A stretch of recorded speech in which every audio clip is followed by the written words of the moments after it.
A escritora Henrietta Semires, ela escreveu na abertura do seu livro Panorâmico da Bíblia a seguinte frase: por detrás e por baixo da Bíblia, acima e além da Bíblia, está o Deus da Bíblia. A Bíblia, sem dúvida, é a revelação escrita de Deus acerca de sua vontade para os homens, e o seu tema principal é a salvação pela fé em Jesus Cristo, nosso Senhor. A Bíblia que nós temos hoje, ela está dividida em duas partes, que é o Velho e Novo Testamento, contendo ao todo 66 livros.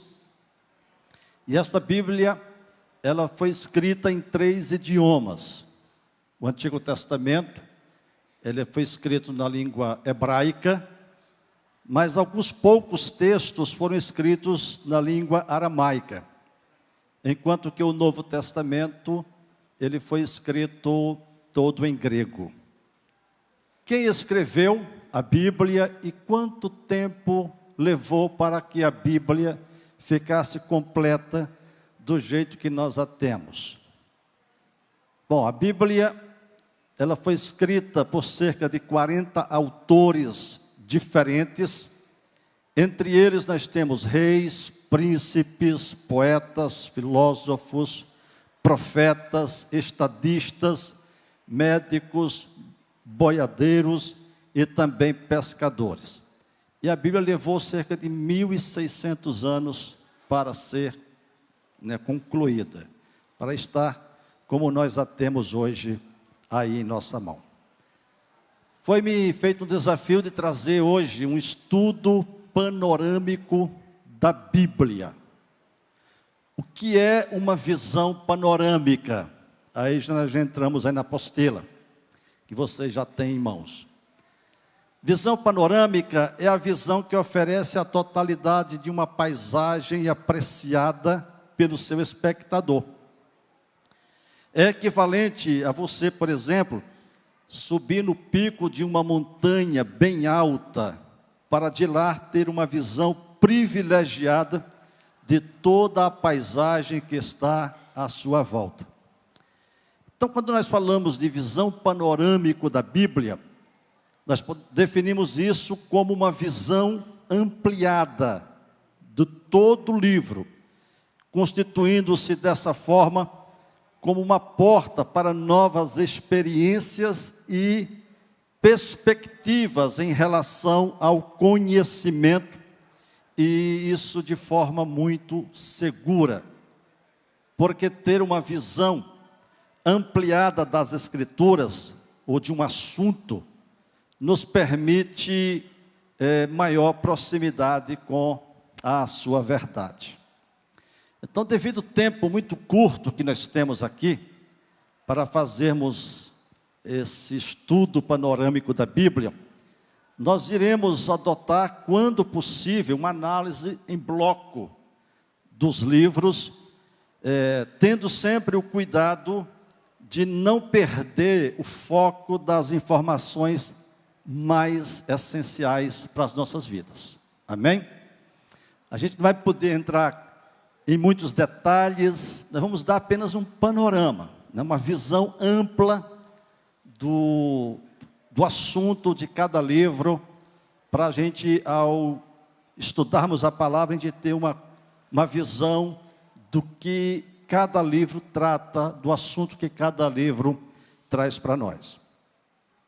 O primeiro bloco que nós encontramos na Bíblia, de livros, chama-se Pentateuco. O Pentateuco é o nome que se dá aos 5 primeiros livros do Antigo Testamento.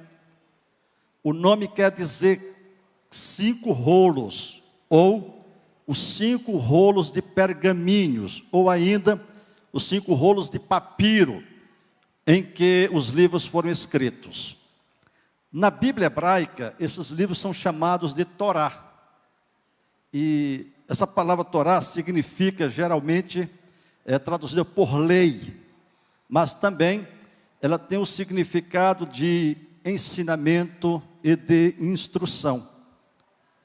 Os nomes, do jeito que nós temos aí hoje, nas nossas Bíblias em português, elas foram dadas pela antiga versão grega, a Septuaginta. Foi quem denominou os livros de acordo com o que nós temos. Gênesis, que quer dizer começo.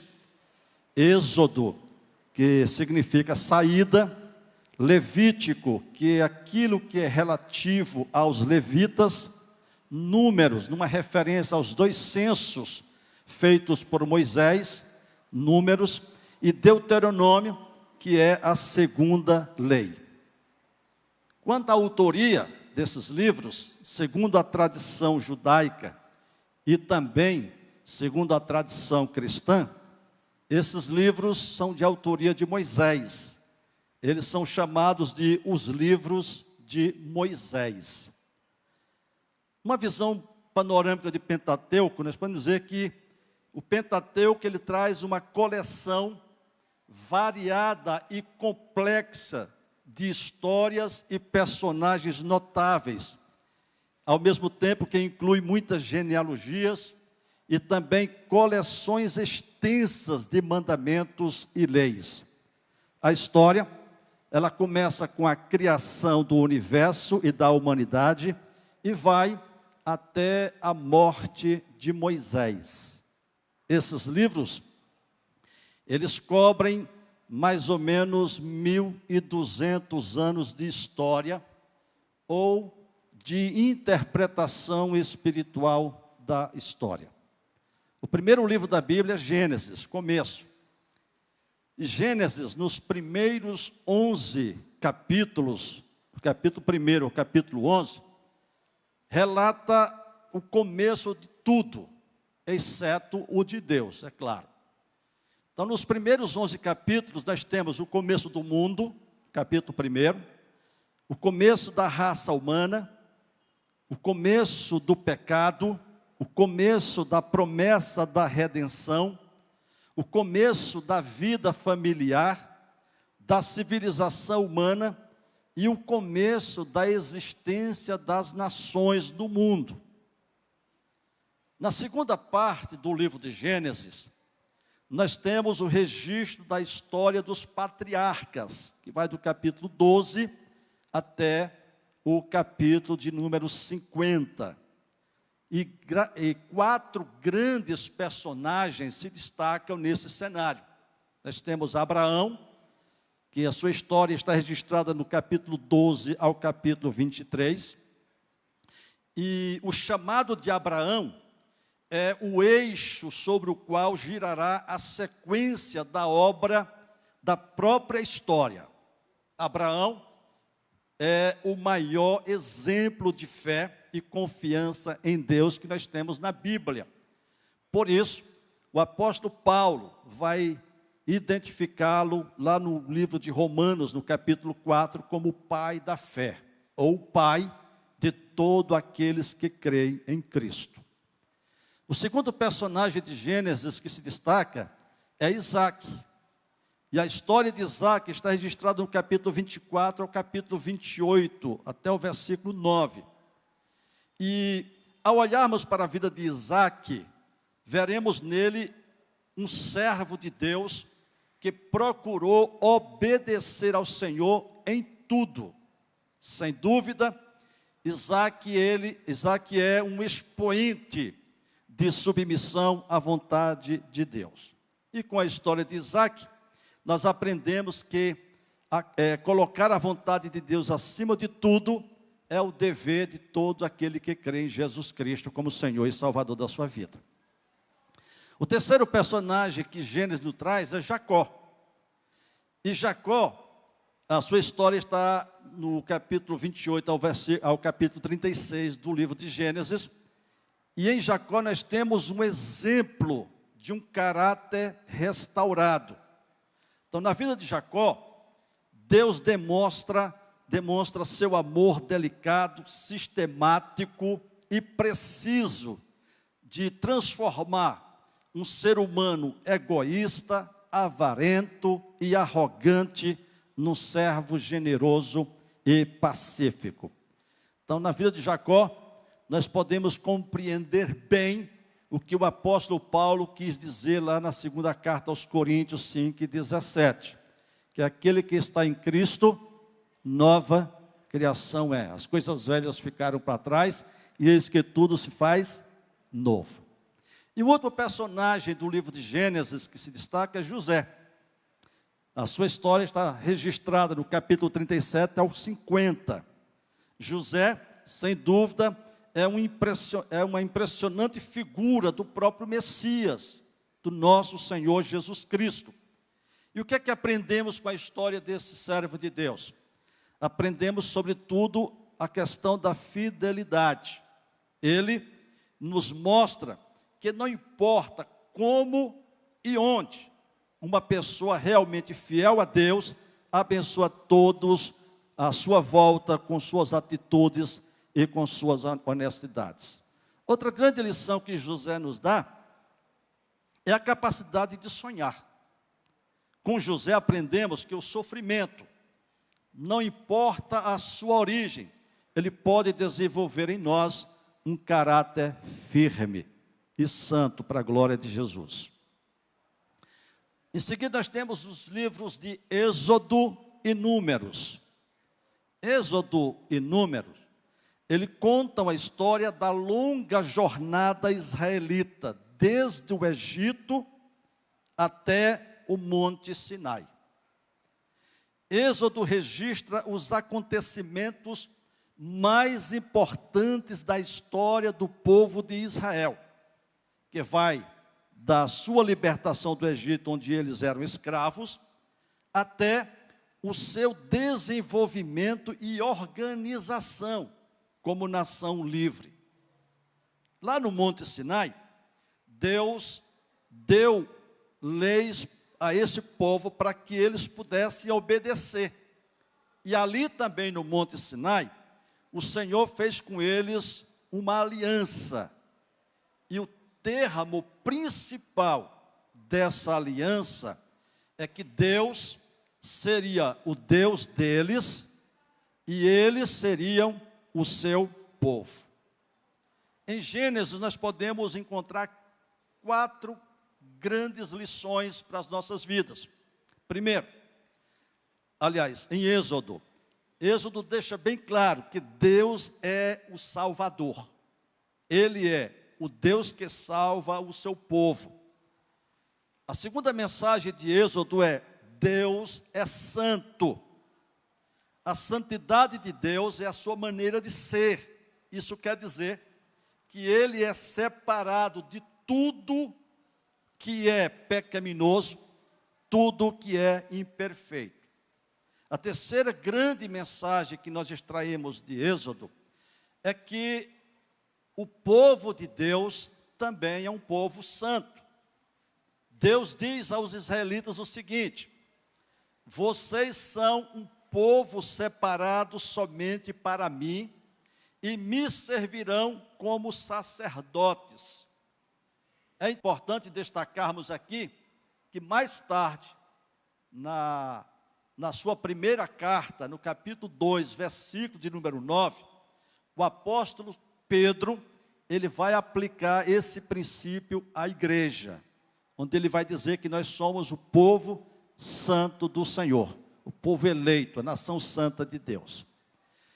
A quarta mensagem que nós extraímos do livro de Êxodo é que ele nos apresenta Deus como um Deus exigente. O primeiro mandamento de Deus é este: não adore outros deuses, adore somente a mim. Êxodo 20, verso 3.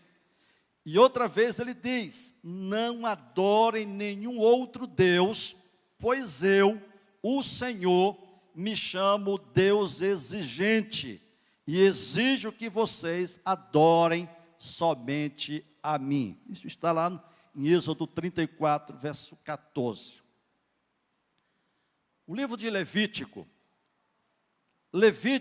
trata de tudo que tem a ver com o culto que o povo de Israel prestava a Deus.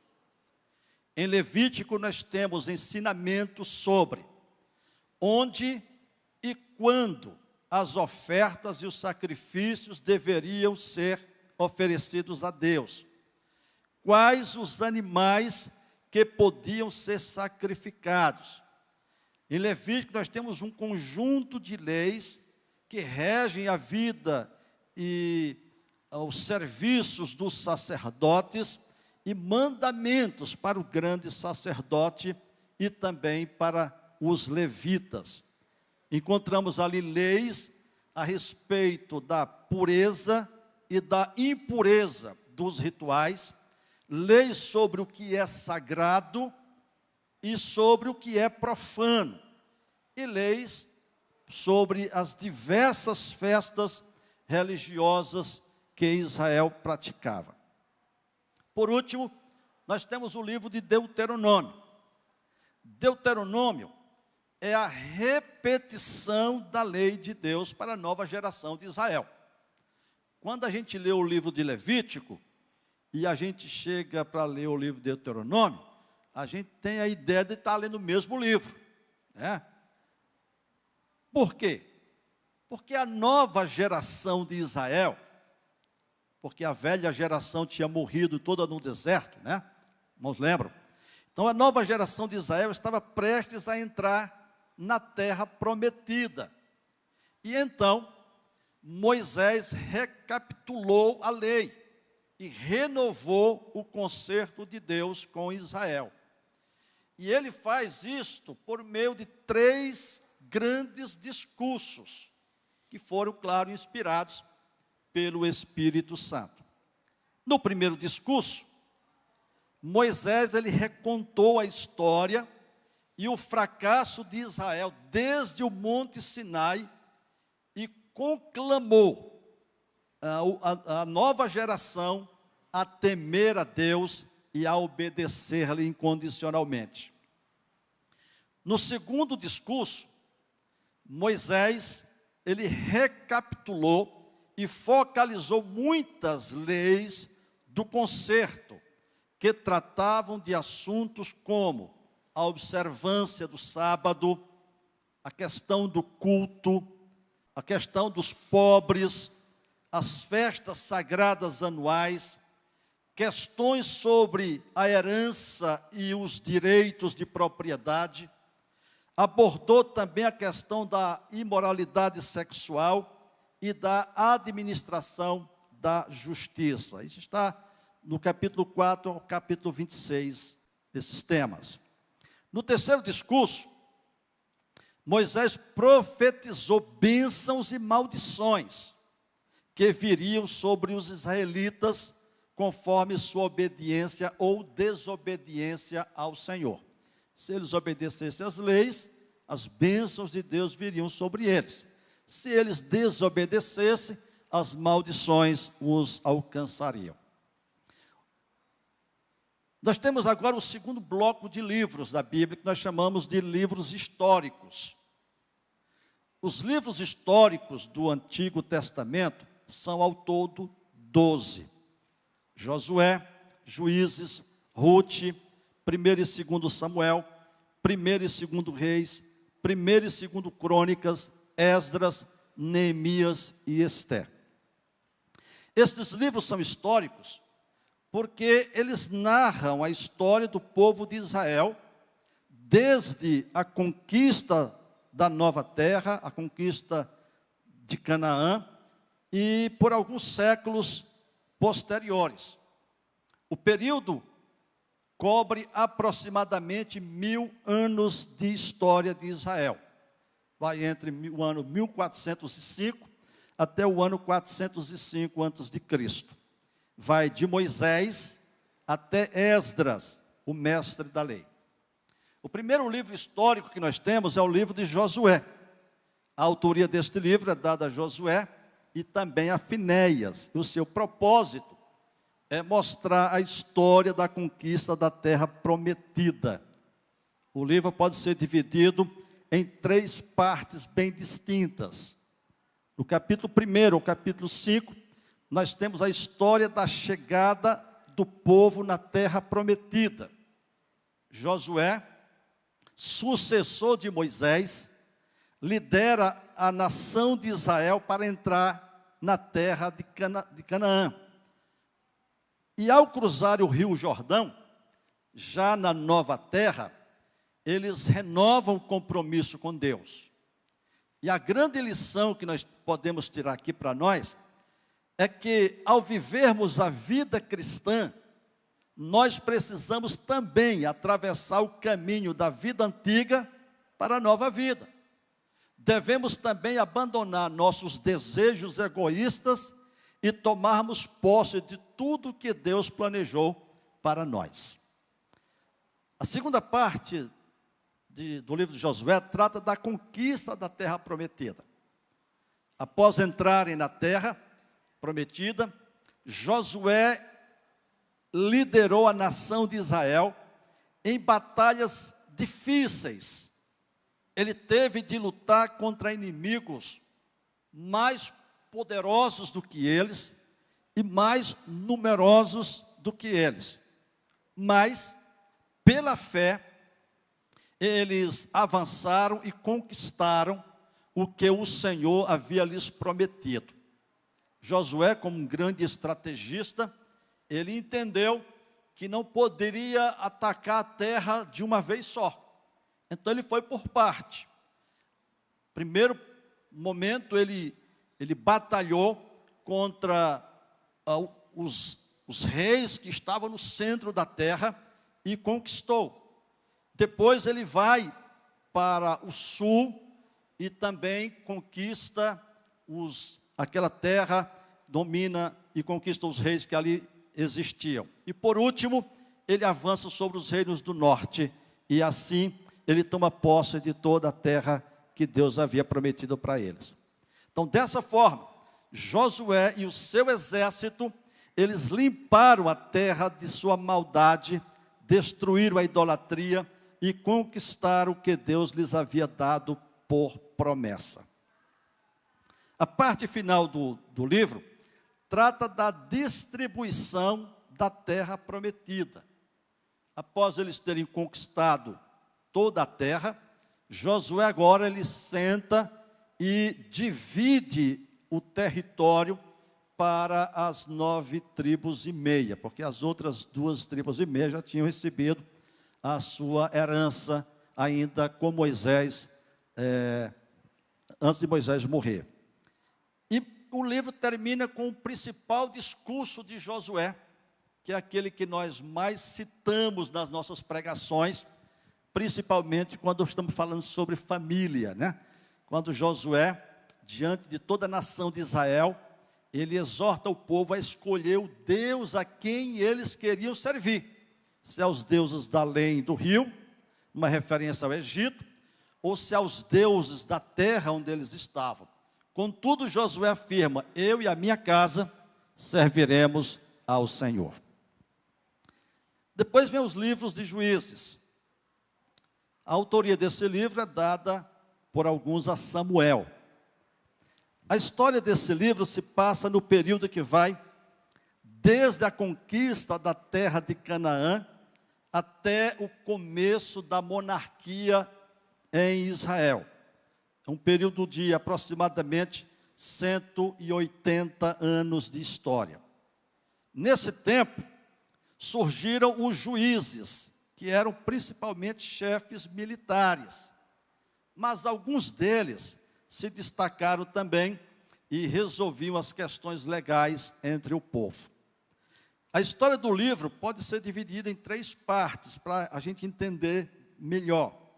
No capítulo 1 ao capítulo 3, fala da conquista incompleta da terra e da infidelidade dos israelitas depois da morte de Josué. Então, logo após a morte de Josué, as tribos, elas falharam com seu compromisso com Deus. Elas não expulsaram, por exemplo, os cananeus de suas terras, e a nova geração de Israel abandonou o Senhor e voltou-se à prática da idolatria, adorando os ídolos pagãos, e por esta causa eles foram derrotados pelo rei Cusã da Síria. No capítulo 3 ao capítulo 16, nós temos a história de muitos desses juízes. Lembrando que por causa do pecado de Israel, por causa do pecado do povo, Deus permitia que Israel fosse conquistado pelos seus inimigos. Aí entre os moabitas, os midianitas, os amonitas, os filisteus, entre outros inimigos que Israel teve que enfrentar. Sempre que o povo de Israel estavam sendo dominado por esses inimigos, eles se arrependiam, eles clamavam por socorro, clamavam pela misericórdia de Deus, e o Senhor os socorria. Então o Senhor levantava um líder, o Senhor levantava um juiz que os livrava das mãos dos seus inimigos. Mas, logo depois que esse juiz morria, tudo se repetia. O povo voltava a pecar de novo, o povo voltava para a idolatria, e Deus outra vez os castigava, entregando-os na mão de seus inimigos. Então isso ficava se repetindo. E a grande lição que nós podemos tirar aqui é que, como crentes, não devemos viver nesse interminável ciclo de altos e baixos na nossa fé. Mas devemos ter uma vida de progresso, uma vida de avanço, de glória em glória e de bênção em bênção. E o livro termina falando sobre o fracasso moral de Israel, que está registrado no capítulo 17 ao 21. E dois eventos se destacam nesse terceiro ponto. Primeiro, a idolatria da tribo de Dan. E segundo, a guerra contra a tribo de Benjamim. A despeito dos esforços dos juízes de Israel, as pessoas não se voltaram para Deus de todo o seu coração, e todos faziam o que achavam ser melhor para si. O resultado disto foi o declínio espiritual, moral e político de toda a nação. Livro de Ruth. A autoria é desconhecida, mas alguns atribuem a sua autoria a Samuel. Numa visão panorâmica desse livro, nós temos a história de Ruth. Ela se passa no tempo em que Israel estava sendo governado pelos juízes. É a história de Elimeleque, um israelita de Belém de Judá, que vai com sua esposa Noemi e com os seus dois filhos, Malom e Quilion, para a terra de Moabe. Ao chegarem ali, os filhos deles se casam com jovens moabitas. Elimeleque e seus dois filhos morrem em Moabe, deixando para trás 3 viúvas.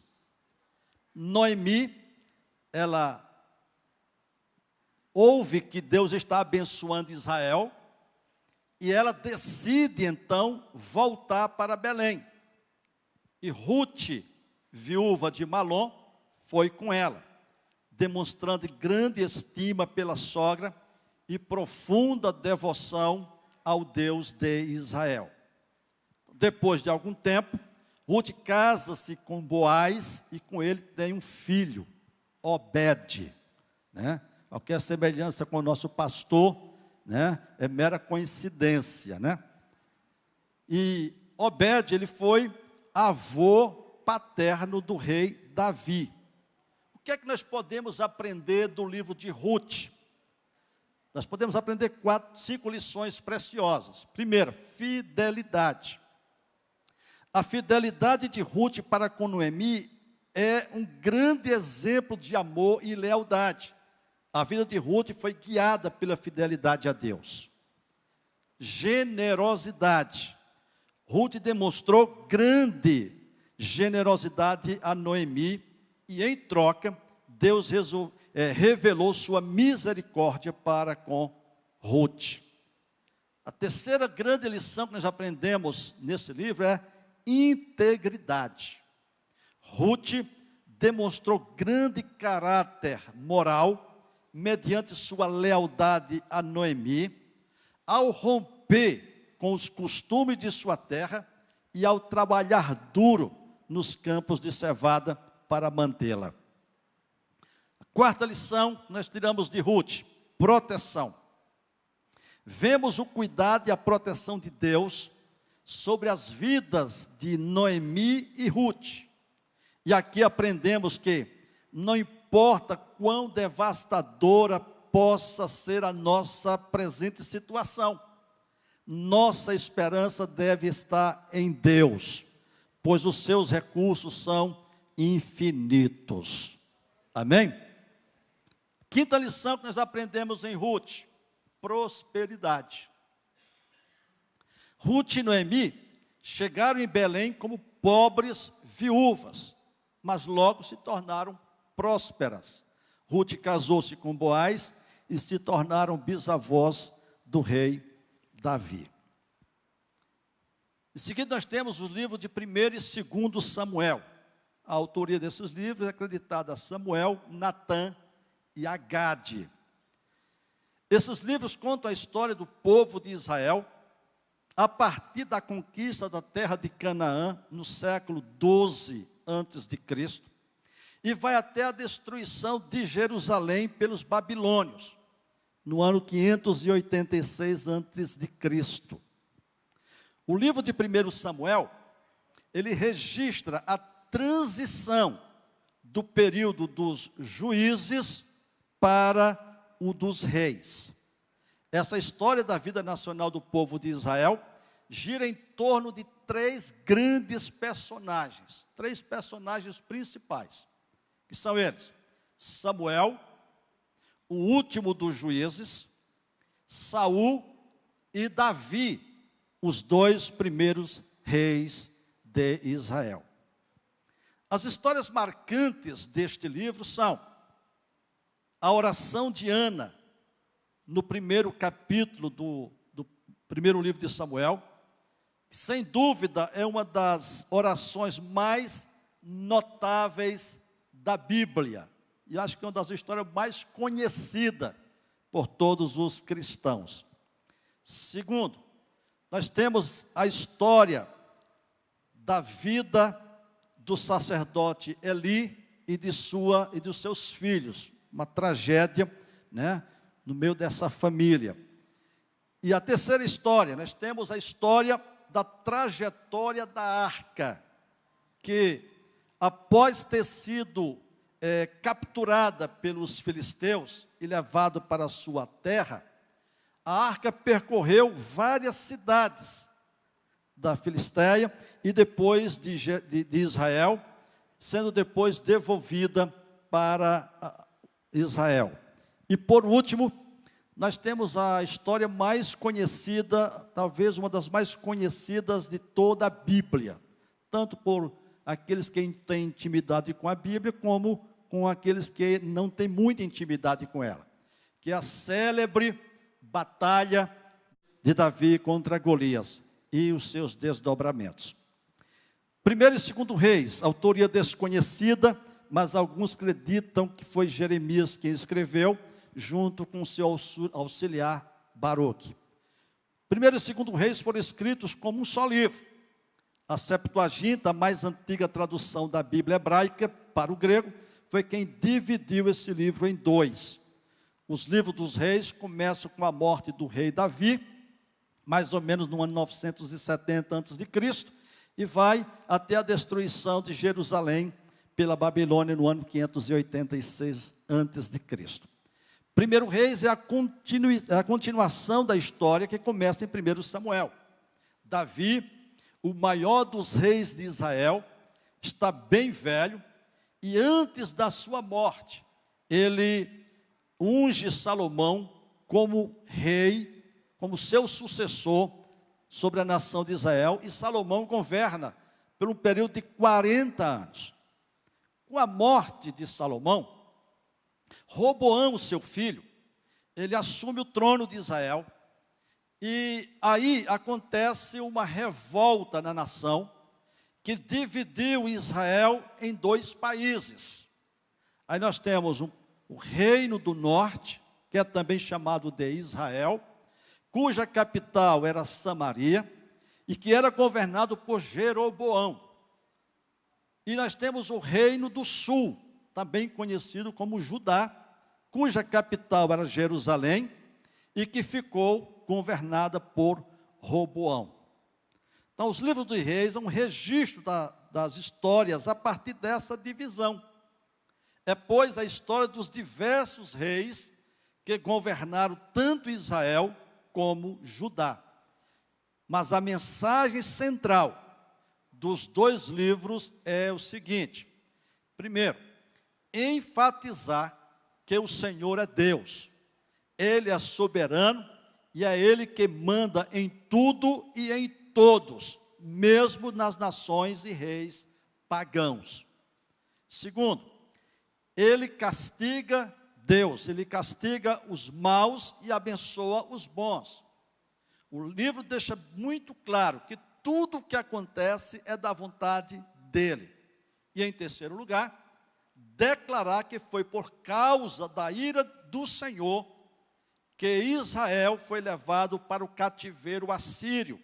E mais tarde, pelo mesmo motivo, pecado de Judá, Deus o entregou e permitiu que ele fosse para o exílio babilônico. No livro de Reis, dois grandes profetas se destacam. Nós temos Elias e Eliseu, os quais tiveram uma atuação muito importante no combate ao pecado da idolatria vigente em seu tempo. Mas, apesar dos esforços desses homens de Deus, o povo não se converteu ao Senhor, o povo não abandonou a sua idolatria. Nós temos agora os livros de Crônicas, 1º e 2º Crônicas, cuja autoria, de acordo com a tradução hebraica, é de Esdras. O livro de Crônicas contém a mais vasta abrangência cronológica da Bíblia. Ele inicia-se com Adão e conclui-se com Ciro, rei da Pérsia, em 538 a.C. O nome original deste livro era Atos de Dias, ou Atos dos Tempos. E Jerônimo, no século IV depois de Cristo, foi quem renomeou este livro, colocando o nome dele de Crônicas, sugerindo um registro cronológico da história sob a perspectiva divina. Crônicas ressalta a soberania de Deus. Os dois livros ensinam que o Senhor é Deus, e é Ele quem manda em tudo e em todos. Revela que tudo o que acontece é da vontade de Deus. Os dois livros enfatizam ainda o importante papel dos profetas de Deus no meio da nação de Israel. Destacando-se entre os profetas Natã, que levou a mensagem ao rei Davi, naquela célebre confissão que Davi faz do seu pecado. Micaías, que foi o profeta que confrontou o rei Acabe e vaticina a sua morte em batalha. Mas temos ainda o profeta Zacarias, o profeta Obed e a profetisa Hulda, como destaque nesses livros. O enfoque de Crônicas é sacerdotal. O livro possui uma nítida ênfase nos levitas e nos sacerdotes do templo. Então, nestes livros, o autor registra e sintetiza toda a história sagrada, a fim de lembrar a geração do seu tempo e também as gerações futuras de que Deus é a figura central do seu povo. O versículo mais conhecido em Crônicas, que eu acho que todo crente sabe ele de cor, é segundo Crônicas 7:14. Como é que diz? Segundo Crônicas 7:14, vamos lá, todo mundo junto?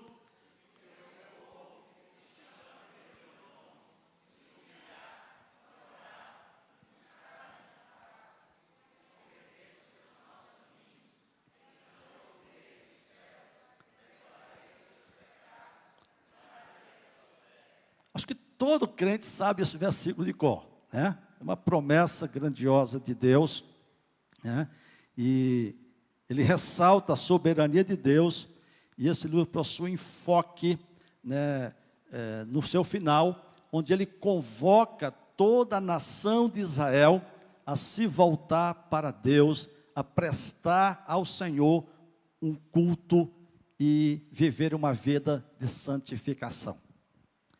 Esdras e Neemias, cuja autoria também é dada a Esdras. O tema central de Esdras é narrar o retorno de Israel do cativeiro, a fim de reconstruir o templo para a adoração ao Senhor em Jerusalém. Já em Neemias, o enfoque é a reconstrução do muro e a renovação da aliança.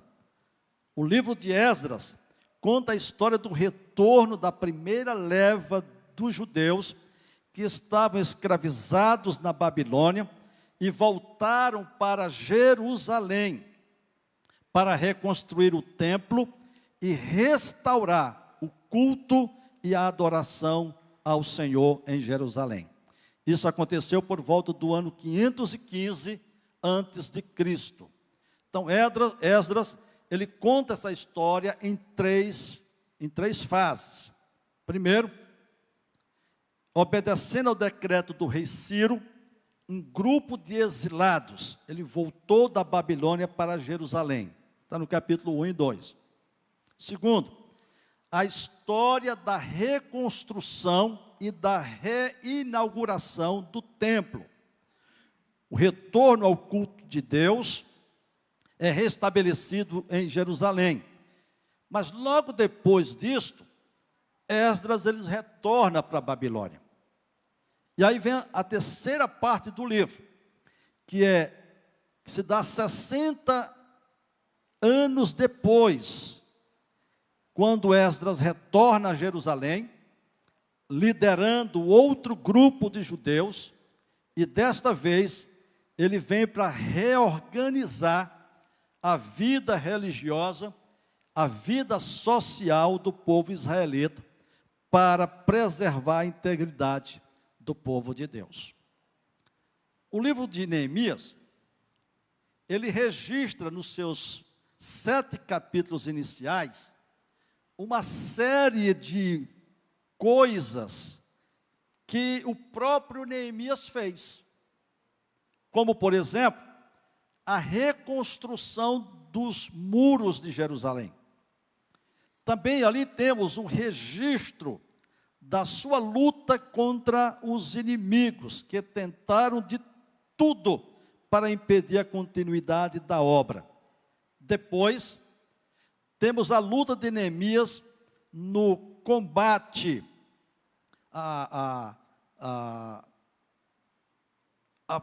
a situação que eles estavam vivendo em Jerusalém, como, por exemplo, a exploração dos pobres, que era praticada pelos judeus, em desobediência franca à lei de Moisés. A última parte do livro de Neemias, quem aparece com destaque outra vez é Esdras, sacerdote e mestre da lei.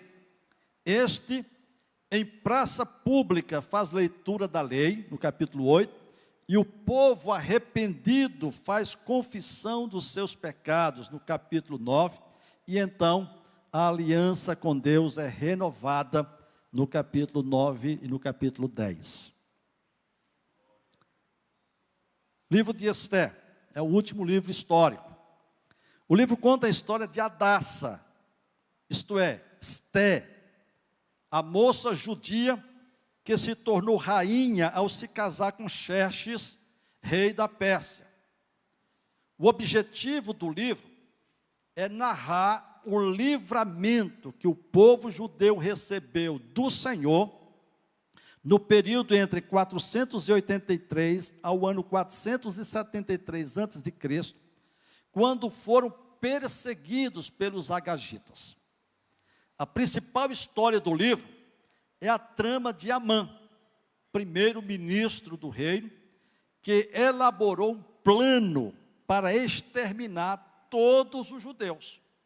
Mas Esté e seu primo Mordecai conseguiram derrotar o plano perverso de Amã, o qual acabou morrendo na própria forca que havia mandado construir para enforcar Mordecai. Então, este livro de Esté, embora não mencione em nenhuma parte o nome de Deus, mas facilmente se vê a mão do Senhor em todos os acontecimentos, preservando o povo de um genocídio total.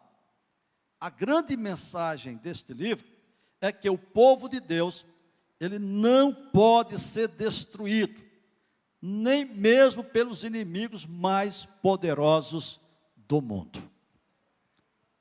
Livros de sabedoria e livros poéticos. Esses livros têm como objetivo discutir o porquê das coisas e ensinar as pessoas a viverem corretamente e terem sucesso ao encararem as mais variadas circunstâncias da vida. O primeiro livro é o livro de Jó. Jó, ele foi escrito quase todo em forma de diálogo. Seu tema é: por que o justo sofre? E seu propósito é demonstrar a sabedoria de Deus e o significado da verdadeira fé. No primeiro momento que Jó perde toda a família, né? Perde todos os seus bens. Aí vem 3 amigos de Jó, chamado Elifaz, Bildade e Zofar. A princípio eles vieram para consolar o patriarca nos seus sofrimentos.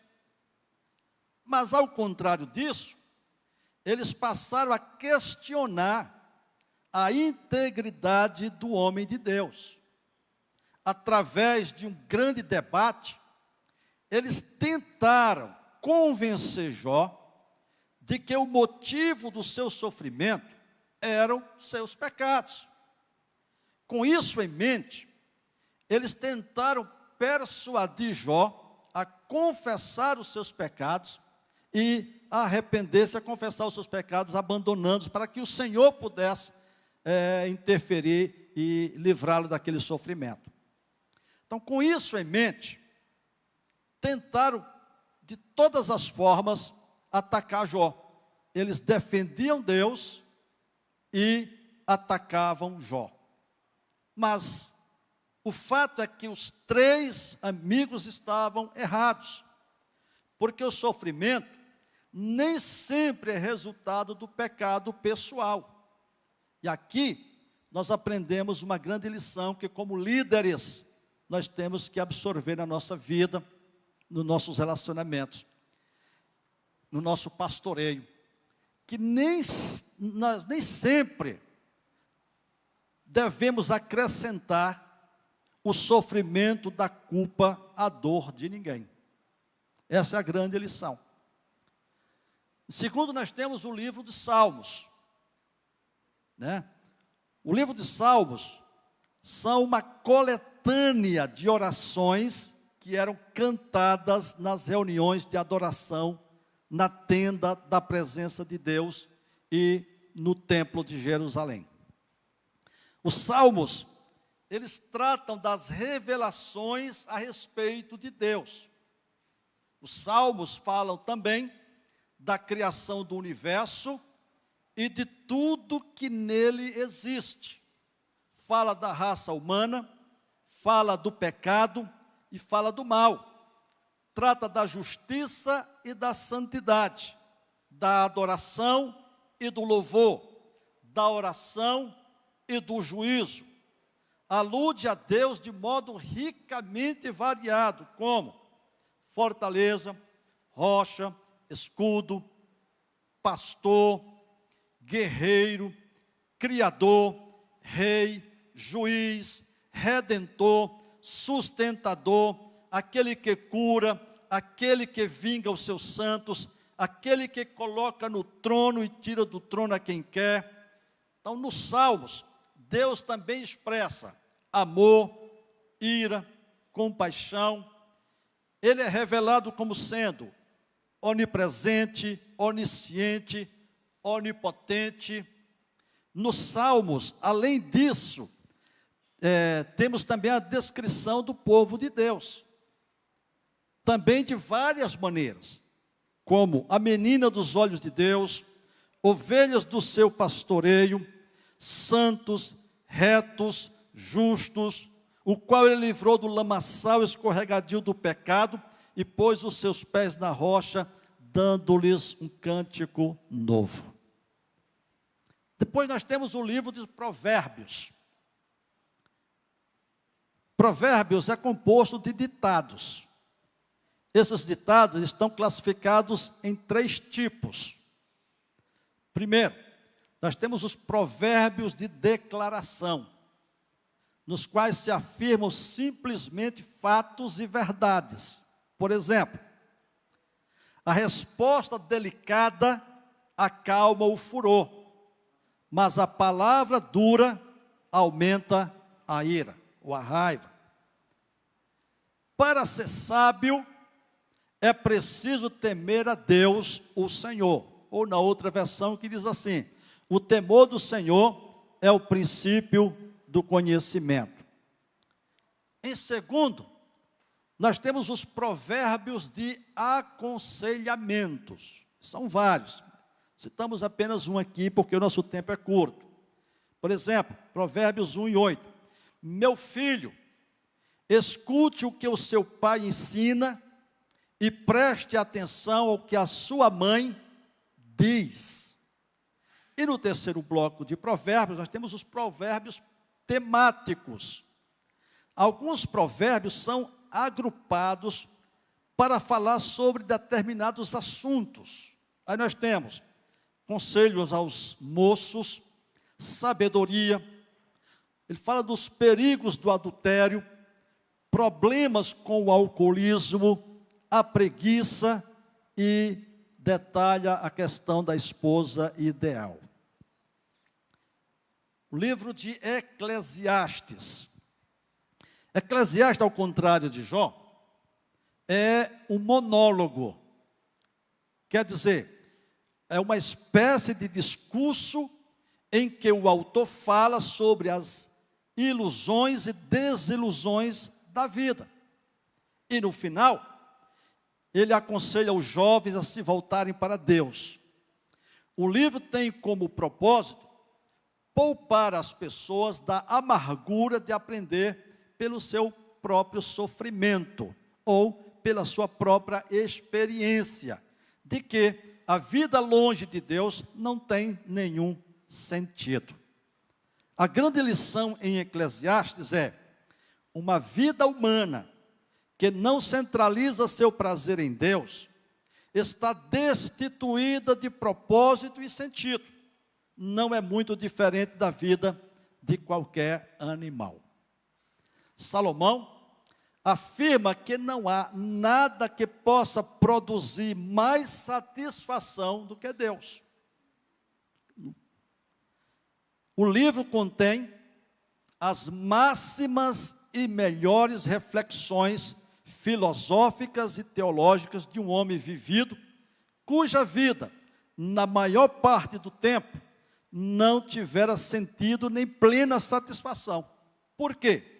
Porque ele havia usufruído dos prazeres da vida sem fé e sem louvor a Deus. Livro de Cantares, ou Cântico dos Cânticos, também de autoria de Salomão, tem como objetivo 3 coisas. Primeiro, cantar o amor entre o noivo, o rei Salomão, e a noiva, Sulamita. E através deles, reafirmar a santidade e a pureza do casamento, instituído por Deus lá no Jardim do Éden. Cantares é uma canção de amor que honra o matrimônio. Segundo, ensinar que é belo e digno o amor que une um homem e uma mulher, de modo que os dois se tornam uma só carne, conforme está lá em Gênesis 2:24. As alusões mais explícitas sobre sexo na Bíblia podem ser encontradas neste livro, que muitas vezes tem sido criticado por causa da linguagem sensual empregada pelo escritor. Contudo, a pureza e a santidade do amor representado nele são muito necessárias aos dias de hoje, onde o amor, o sexo e o casamento são banalizados. Terceiro, o livro descreve o amor leal de Deus por seu povo. Aí nós entramos num outro bloco, que são chamados os profetas maiores. E o primeiro dele é o profeta Isaías, que é o autor do livro, e escreveu esse livro por volta do ano 700 a.C. O livro de Isaías pode ser dividido em duas seções bem distintas. Na primeira seção, Isaías revela uma série de profecias contra Judá e contra Jerusalém. Nos capítulos 1 a 12, ele adverte e denuncia Judá pela sua idolatria, imoralidade e injustiça social durante um período de prosperidade enganadora. Nos capítulos 13 ao 23, Isaías condena as nações contemporâneas de Israel por seus pecados. E nos capítulos 24 a 35, o profeta fala de um amplo leque de promessas proféticas de salvação e de juízos futuros divinos. Nos capítulos 36 a 39, está registrada a história seletiva do rei Ezequias, a sua luta contra Senaqueribe e a questão da sua doença e cura. A segunda seção do livro do profeta Isaías, está no capítulo 40 ao capítulo 66, traz algumas das profecias mais profundas da Bíblia a respeito da grandeza de Deus e da vastidão do seu plano de redenção. Nele encontramos a mensagem de esperança e consolo para o povo de Deus durante os anos finais do reinado de Ezequias e nos séculos seguintes. Encontramos revelações a respeito da glória e poder de Deus e de sua promessa em restaurar um remanescente justo e frutífero em Israel, como plena demonstração do seu amor redentor. Encontramos a promessa da vinda futura do Messias. As profecias avançam e prevêem a vinda futura de Jesus Cristo como servo sofredor, o servo de Jeová, o qual levará sobre si mesmo a iniquidade da raça humana e fará, através da sua morte, a expiação dos seus pecados. Por fim, o profeta prediz que o Messias vindouro fará com que a justiça brilhe com fulgor e que a salvação chegue a todas as nações como uma rocha ardente. Jeremias confrontou muitos israelitas que pecavam contra Deus na sua época. Entre eles estavam os reis falsos profetas, servidores do templo e autoridades. Jeremias listou todos os pecados de Judá, predisse o juízo de Deus e rogou que a nação se arrependesse. Mas a aparente falta de sucesso de seu trabalho fez com que Jeremias pensasse se realmente tinha feito algo de bom. Frequentemente, o profeta, por falta de resultado visível do seu trabalho, ele se sentiu desencorajado e amargurado, e por diversas vezes desejou a própria morte. Pregar mensagens exortativas era uma tarefa bem difícil.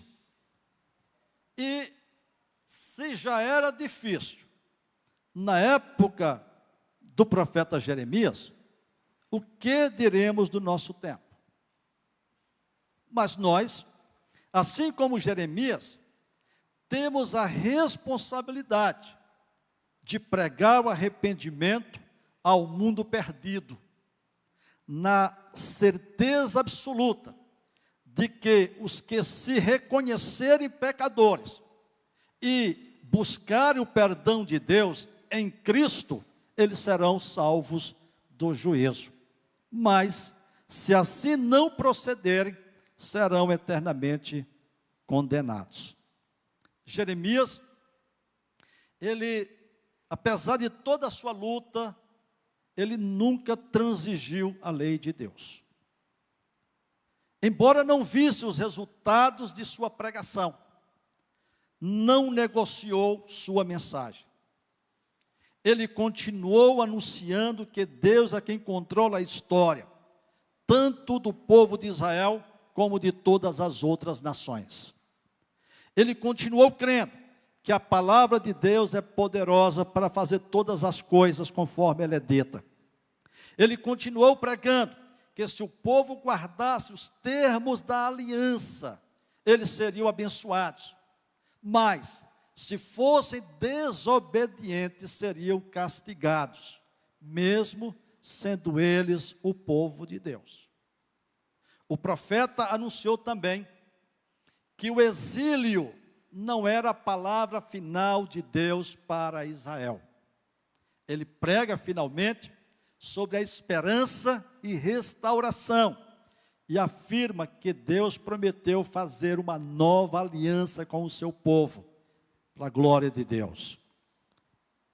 Lamentações. O livro de Lamentações, ele nos mostra as sérias consequências do pecado e o modo como ainda podemos ter esperança em meio a qualquer tragédia, porque Deus é capaz de transformar todo mal em bem. Este livro enfatiza a infinita importância da oração e da confissão de pecados. Nele, Jeremias lamenta por Jerusalém, no capítulo 1, fala da ira de Deus por causa do pecado, no capítulo número 2, anuncia que há esperança em meio à aflição, porque Deus é capaz de transformar todo o mal em bem, no capítulo 3, e termina com Jeremias orando pela restauração de Judá. Então, em Lamentações, aprendemos sobre a importância da oração e da confissão de pecados. Isso é um refrigério para nós. Por quê? Porque todos nós enfrentamos problemas na vida, mas em meio às nossas aflições, nós podemos ouvir Jeremias proclamando: há esperança em Deus. Daniel, o último dos grandes profetas. O autor desse livro é o próprio Daniel. Este livro tem como finalidade dar um relato histórico dos judeus fiéis que viveram no cativeiro babilônico e mostrar como Deus está no controle do céu e da terra, dirigindo as forças da natureza, o destino das nações e também cuidando do seu povo. O livro de Daniel, ele é dividido em duas partes. Os 6 primeiros capítulos de Daniel, nós temos o relato de 6 histórias. No capítulo 1, nós temos a história dos jovens israelitas na corte de Nabucodonosor. No capítulo de número 2, nós temos a história do primeiro sonho que Nabucodonosor teve, aquele sonho da estátua, cabeça de ouro, peito de prata, quadril, né, de bronze, pernas de ferro e os pés com barro e ferro. No terceiro capítulo, nós temos a história dos 3 amigos de Daniel, Sadraque, Mesaque e Abednego, sendo jogados dentro da fornalha de fogo ardente, por se recusarem a adorarem a estátua do rei Nabucodonosor. No capítulo 4, nós temos a história do segundo sonho de Nabucodonosor, o sonho que ele teve com a grande árvore, o julgamento de Deus sobre o orgulho do rei, fazendo ele viver 7 anos como um animal. No capítulo 5, nós temos a história do banquete de Belsazar, quando ele está lá no seu palácio com os seus principais do governo, e ele vê uma mão misteriosa escrevendo na parede. E aí é quando se dá a derrocada do Império Babilônico. E o capítulo 6 traz, talvez a história mais conhecida de toda a Bíblia. Toda criança, né, conhece bem essa história, que é a história de Daniel na cova dos leões, né? A partir do capítulo 7 até o capítulo 10, nós temos a história das 4 visões de Daniel. Na primeira visão, a visão dos 4 monstros. No capítulo 7, a visão que ele teve de Deus, a visão do carneiro e do bode, e por fim, a visão do fim do mundo. Entramos no bloco final do Antigo Testamento, que é dos profetas menores. O primeiro dele é Oséias. E o livro de Oséias está dividido em 2 partes. Primeiro, a história da desobediente esposa de Oséias. Essa história horrível de amor e traição vivida pelo profeta teve a finalidade de mostrar que, assim como Gomer era infiel ao seu esposo Oséias, da mesma forma Israel também se tornara infiel a Deus. Sua idolatria, suas alianças políticas com a Síria e o Egito, era como uma prática adúltera aos olhos de Deus. Essa história também é uma advertência para nossas vidas. Por quê? Porque assim como Gomer, podemos procurar outros amores. Por exemplo, amor ao poder, amor ao prazer, amor ao dinheiro, amor ao reconhecimento, que leva ao orgulho. Por fim, nós temos a história do desobediente povo de Deus, do capítulo 4 ao capítulo 14. Os pecados de Israel, Israel não tinha desejo nenhum de agradar a Deus, assim como Gomer não desejava agradar seu esposo Oséias. Nós temos a história do castigo de Israel. Israel quebrou o pacto, se afastou de Deus, esqueceu seus mandamentos e, como resultado, sofreu devastadora invasão e foi levado para o exílio da Assíria. E por fim, fala do amor de Deus por Israel. Capítulo 11 ao 14. Assim como Oséias, e aqui a grande lição do livro, foi à procura de sua esposa infiel para trazê-la de volta, o Senhor também procura o seu povo com o seu amor. Esse amor é um amor eterno, é um amor leal, é um amor imutável, é um amor que jamais perece. A despeito de tudo, Deus ainda nos ama. Amém?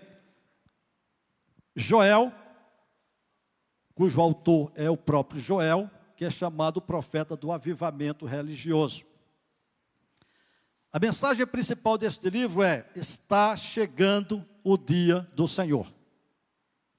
E ele diz que será um grande e terrível dia, quando Deus julgará todos os povos do mundo. Será um dia de destruição e terror, de escuridão e trevas. O livro é dividido em duas partes. A primeira parte do livro fala sobre a terrível praga de gafanhotos e sobre a seca que arrasaram a terra de Judá. Para o profeta, essas desgraças são sinais do dia em que o Senhor Deus julgará os povos de todas as nações e castigará os pecadores. O profeta apela ao povo de Judá que se arrependa e se volte para o Senhor. A segunda parte do livro apresenta um quadro bem diferente. Deus abençoa novamente a terra, o Espírito do Senhor será derramado sobre todas as pessoas do seu povo, não somente sobre os poderosos, não somente sobre os profetas, os sacerdotes, mas também sobre os homens e mulheres do povo, sobre pessoas jovens, sobre pessoas velhas, sobre escravos e sobre escravas. Nesses tempos difíceis de julgamento das nações, o profeta traz uma promessa poderosa de Deus: aquele que pedir a ajuda do Senhor será salvo. Amós é o escritor desse livro, homem simples, um leigo devotado. O livro começa com uma mensagem a respeito do castigo que Deus vai mandar às nações vizinhas de Israel: Síria, Filisteia, Tiro, Edom, Amon, Moabe e Judá. O profeta condena os pecados da injustiça social de Israel. Uma pequena minoria se enriquecia à custa dos pobres. Os juízes eram subornados e torciam a justiça. Os pobres eram oprimidos, explorados e até escravizados. Por favor, qualquer semelhança com o Brasil é mera coincidência, tá certo? Mas o profeta, ele termina dizendo que Deus vai castigar os que cometerem pecados tão terríveis como este. A última parte do livro contém uma série de visões que anunciam a destruição de Israel. O profeta apela a Deus, mas em vão. Deus vai castigar duramente o seu povo, pois eles não foram fiéis a Ele. O castigo é inevitável, mas o livro termina com uma mensagem de esperança. Deus vai construir de novo o reino de Davi. O Senhor os traria de volta do cativeiro e eles morariam para sempre na terra que Deus lhes deu. Obadias.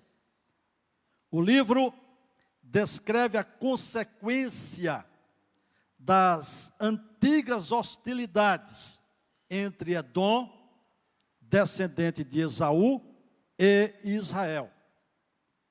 Os edomitas tinham orgulho da sua alta posição, mas o profeta diz que Deus os humilharia.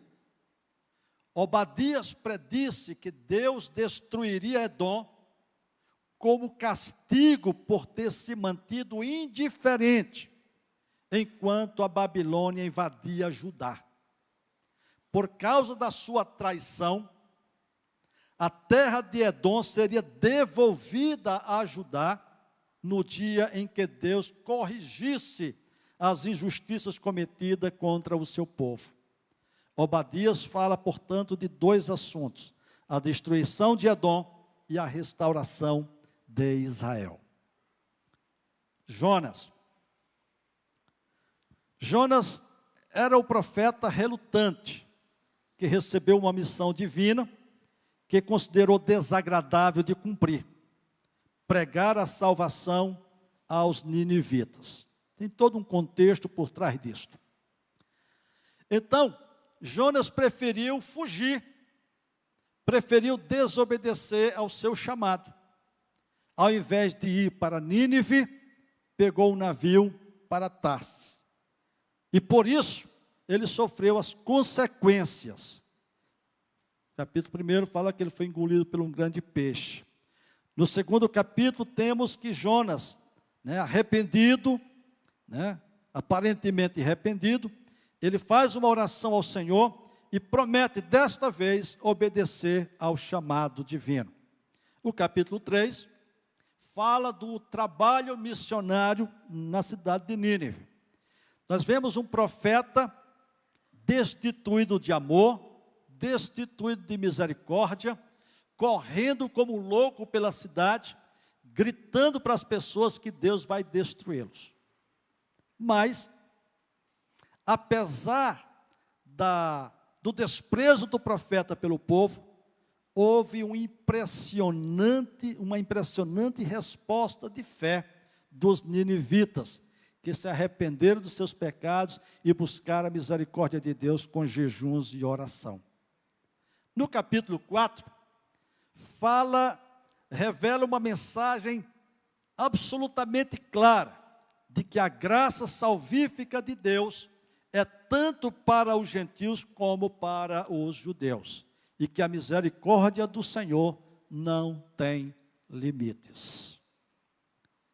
Profeta Miqueias. O livro consiste numa mensagem de 3 partes.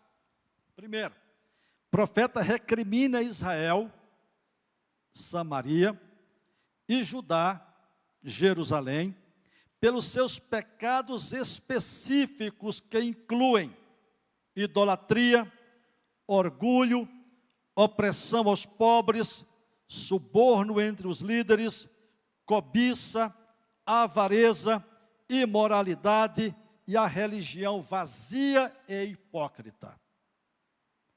Segundo, adverte que o castigo divino está para vir em decorrência de tais pecados e apregoa que o juízo divino sobre os maus líderes promete que a verdadeira paz, retidão e justiça prevalecerão quando o Messias voltar.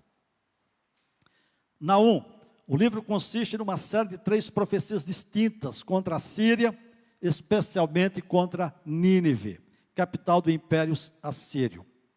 Abacuque é o livro, está dividido em 2 partes. Primeiro, os questionamentos do profeta sobre vários assuntos e as respectivas respostas de Deus.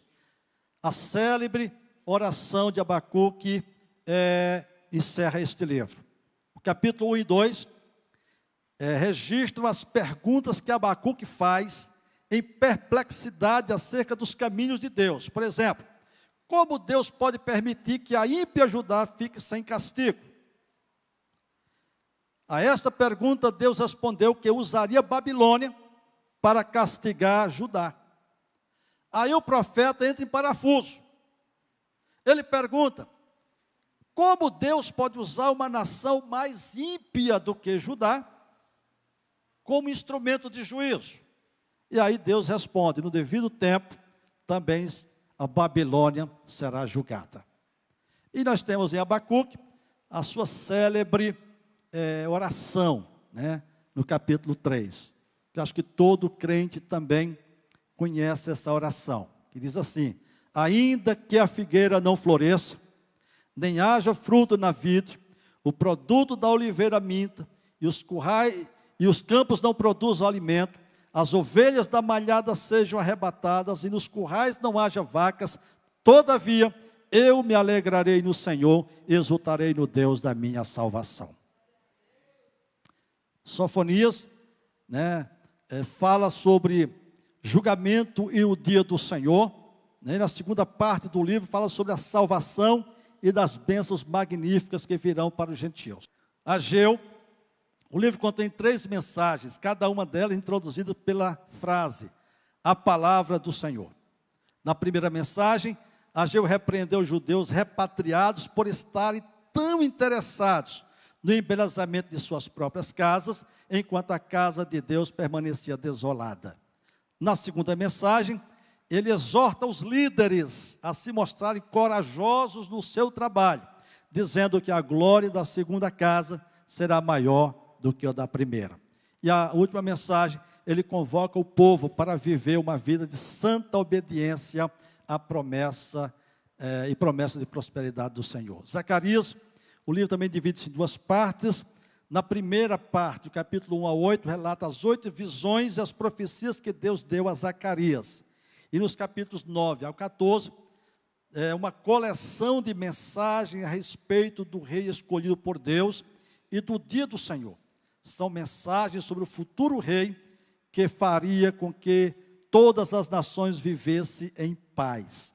A principal mensagem deste livro é que Deus é o rei do mundo inteiro e virá o dia em que todos o chamarão de Senhor. Por fim, Malaquias. Este livro ensina que Deus castiga os que lhe desobedecem e abençoa os que lhe obedecem. Mas, acima de tudo, mostra que Deus sempre amou o seu povo escolhido e nunca deixará de amá-los. Agora que chegamos no Novo Testamento. Mas, rapidamente. O primeiro bloco do Novo Testamento são chamados evangelhos.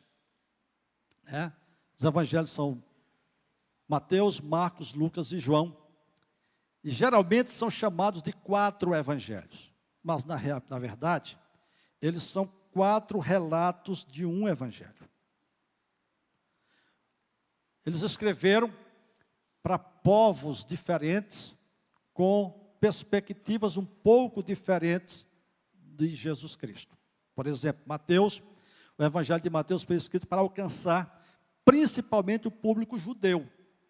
Foi entre os evangelistas o que mais fez citações do Antigo Testamento. São aproximadamente 100 citações que ele faz. Marcos, ou João Marcos, ele escreveu para alcançar os romanos. E no seu evangelho, ele apresenta Jesus como homem poderoso e de ação. Em seu livro, ele eliminou assuntos de pouco interesse para os gentios, como, por exemplo, as genealogias. E sempre que ele teve que mencionar alguma tradução judaica, Marcos fez a questão de explicar. Já Lucas, o médico amado, que acompanhou Paulo em várias de suas viagens missionárias, incluindo a viagem para Roma, ele escreveu para os gentios, ou para os gregos. E ele fez questão de mostrar Jesus como homem perfeito, imaculado, ideal. Então, Lucas apresenta Jesus como filho do homem e coloca ênfase na sua humanidade perfeita. Importantes tesouros só existem no Evangelho de Lucas, como, por exemplo, o Cântico de Maria, o Magnificat, que significa canção. O Cântico de Zacarias, o Benedictus, que significa abençoado. O Cântico dos Anjos, o Glória in Excelsis, glória a Deus nas alturas. E o Cântico de Simeão, o Nunc Dimittis, que significa liberar agora. Só se estão registrados no livro de Lucas. João pressupõe uma visão tanto diferente desses outros. João escreveu para a igreja, para preveni-la contra as heresias. Então, o apóstolo João revelou Jesus como Deus, que se fez homem e habitou entre nós. Enquanto os evangelhos sinóticos contêm uma mensagem evangelística para os homens não espirituais, o de João contém uma mensagem espiritual para os cristãos. João é, às vezes, chamado de evangelho autóptico, ou seja, ele tem uma visão própria. João apresentou Jesus como Filho de Deus e ressaltou sua divindade. É no livro de João, por exemplo, que nós encontramos as 7 declarações que Jesus faz de si mesmo. Quando ele diz: eu sou o pão da vida, eu sou a luz do mundo, eu sou a porta das ovelhas, eu sou o bom pastor, eu sou a ressurreição e a vida, eu sou o caminho, a verdade e a vida, e eu sou a videira verdadeira. Temos o livro de Atos dos Apóstolos, que é um registro, dos 30 anos, os 30 primeiros anos do cristianismo. O livro começa com a ascensão de Jesus, lá pelo ano 33 depois de Cristo, e termina com Paulo passando 2 anos como prisioneiro em Roma. O livro fala sobre a igreja, o Espírito Santo, o poder da oração, os dons do Espírito, sinais, maravilhas e milagres, perseguição, a ordem judaica gentia e, sobretudo, fala do triunfo, quando ele diz que barreira alguma, seja ela nacional, religiosa, cultural ou racial, nem oposição ou perseguição puderam impedir o avanço do Evangelho. A palavra de Jesus Cristo se cumpriu e está se cumprindo também nos nossos dias. As portas do inferno não podem prevalecer contra a sua igreja. Aí nós temos as cartas. Nós temos as primeiras cartas de Paulo, as primeiras cartas de Paulo, 1ª e 2ª Tessalonicenses. Acredita-se que essas são as cartas primeiras escritas pelo apóstolo, como também acredita-se que foram os primeiros escritos do Novo Testamento. A grande importância dessas cartas é por conter informações preciosas e seguras sobre o glorioso retorno de Cristo. Paulo aborda na 2ª carta aos Tessalonicenses o tema do fim do mundo, onde afirma que Deus é quem decide como e quando chegará o fim com a completa destruição do mal. A carta fala também sobre as 3 grandes virtudes cristãs: fé, esperança e amor. As cartas principais de Paulo, que são Romanos, 1ª e 2ª Coríntios e Gálatas.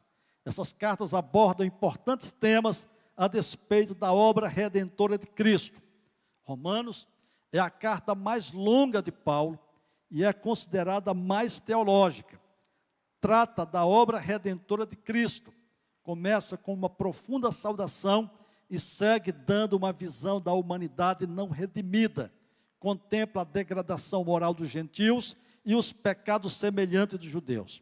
Para concluir, da necessidade da redenção realizada por Cristo para alcançar o perdão de Deus e a graça salvadora. Afirma que a salvação provém unicamente de Cristo e a ela aderimos pela fé, dom gratuito de Deus para efeito e não efeito das nossas obras. A carta aos Coríntios, a primeira epístola aborda o tema da unidade entre os cristãos, pois havia ali divisões entre os neófitos. Censura com energia os abusos morais mantidos por algum cristão convertido e tolerado pela comunidade. Paulo explica a natureza do matrimônio e do celibato. Responde a questões sobre os alimentos oferecidos aos ídolos. Paulo ensina que como deve ser praticado a Santa Ceia e trata também de temas da ordenação dos dons do Espírito Santo. Na 2ª carta é mais uma defesa do apostolado dele, quando alguns estavam desacreditando dele como um apóstolo. Gálatas, o tema principal é o da liberdade dos cristãos, relativamente ao cumprimento das complexas prescrições do judaísmo.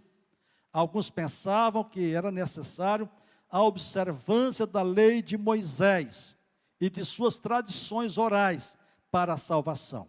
Essa controvérsia, que já estava resolvida desde o primeiro concílio lá em Jerusalém, né, ofereceu a ocasião de Paulo explicar o valor redentor da paixão de Cristo, na qual nos inserimos pela fé e pelo batismo, com absoluta independência da antiga lei pedagoga da história da salvação. Temos as cartas escritas em prisões, Efésios, Filipenses, Colossenses e Filemão. Efésios é o ponto culminante do itinerário espiritual e doutrinal de Paulo. O ponto doutrinal mais importante é o hino, aliás, o que diz respeito ao ministério de Cristo, da obra da redenção e da teologia da igreja. Filipenses, a igreja de Filipe foi a primeira igreja cristã na Europa. Paulo considerava os cristãos dessa igreja como seus queridos filhos. E o ponto principal dessa carta é o que está registrado em Filipenses 2, versículo 11 e 6, que chama-se kenosis. É a humilhação de Cristo na sua encarnação, vida, morte e sua gloriosa ressurreição. Colossenses, essa comunidade enfrentava dificuldades doutrinárias, pois alguns pregavam que Cristo era um ser intermediário entre Deus e a matéria. Paulo, então, aprofunda temas capitais sobre Cristo. Ele afirma que Cristo é superior a todos os seres, a todos os anjos, e diz que em Cristo habita toda a plenitude da divindade corporalmente. Filemão, Paulo envia esta carta a Filemão para que esse receba Onésimo, um escravo que tinha fugido e se escondido em Roma, e que ao se encontrar com Paulo, ele se converte. E Paulo agora escreve para Filemão, para que ele receba Filemão não mais como um escravo, mas sim como um irmão. Enaltecendo aqui o principal mandamento de Deus, que é amar a Deus sobre todas as coisas e ao próximo como a nós mesmos. Por fim, nós temos as cartas pastorais, 1 e 2 Timóteo e Tito. Paulo escreve como pastor, tratando de problemas que haviam surgido nas igrejas lideradas pelos seus jovens colegas de ministério, Timóteo e Tito. Nelas o apóstolo combate os falsos ensinamentos e refuta os falsos mestres que estavam comprometendo o poder salvífico do Evangelho. Além disso, Paulo orienta a respeito das qualificações espirituais e pessoais dos dirigentes da igreja e oferece um quadro geral das qualidades de um obreiro candidato a futuro pastor da igreja. Ensina também como deve o pastor se relacionar com os diversos grupos existentes na igreja. As mulheres, em geral, as viúvas, os homens mais idosos, os mais jovens, né? Os presbíteros, os ricos, os pobres. Então ele vai dar explicações sobre isso. A carta aos Hebreus, esta carta foi escrita aos cristãos provenientes do judaísmo, que estavam correndo risco de abandonar a sua fé em Cristo. E ali Paulo dirige-se a eles para reconfortá-los na fé e ensiná-los que o templo e os sacrifícios que eram feitos lá em Jerusalém eram apenas figuras do que Cristo realizou, porque Cristo é o verdadeiro templo e o verdadeiro sumo sacerdote. Carta a Tiago, que era irmão de Jesus, esta carta foi escrita a todos os cristãos, por isso é chamada de carta universal. Tiago trata de assuntos práticos da vida cristã.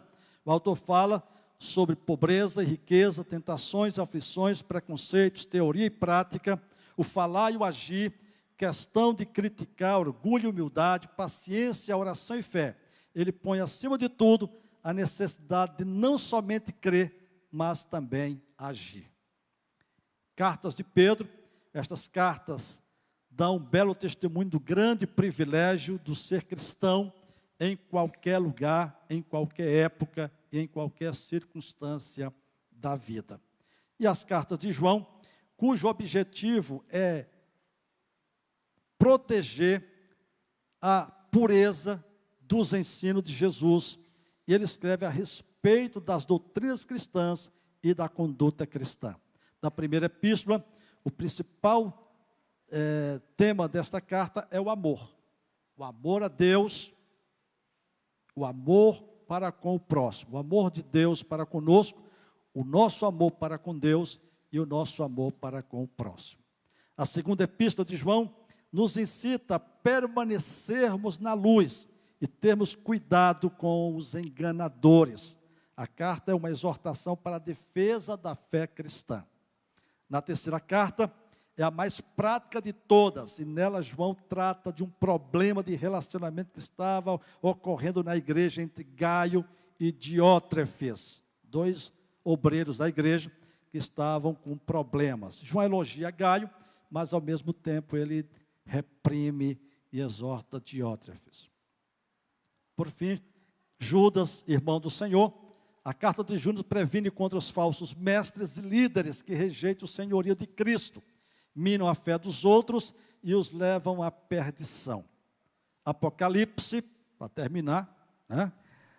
Então, Apocalipse quer dizer revelação, e por isso este livro também pode ser chamado de a revelação de Deus a João.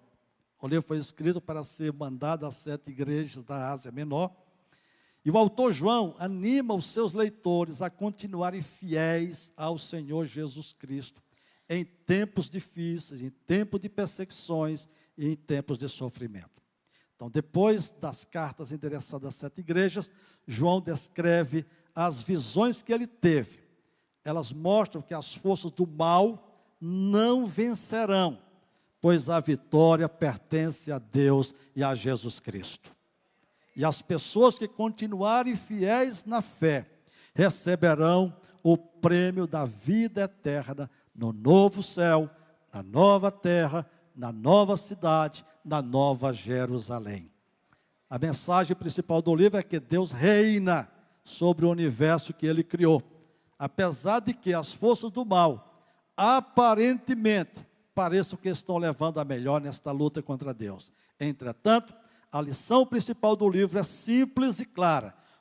O poder para governar o mundo pertence agora a Deus, que é o Senhor nosso, e ao Messias que Ele escolheu. E Deus reinará para todos sempre.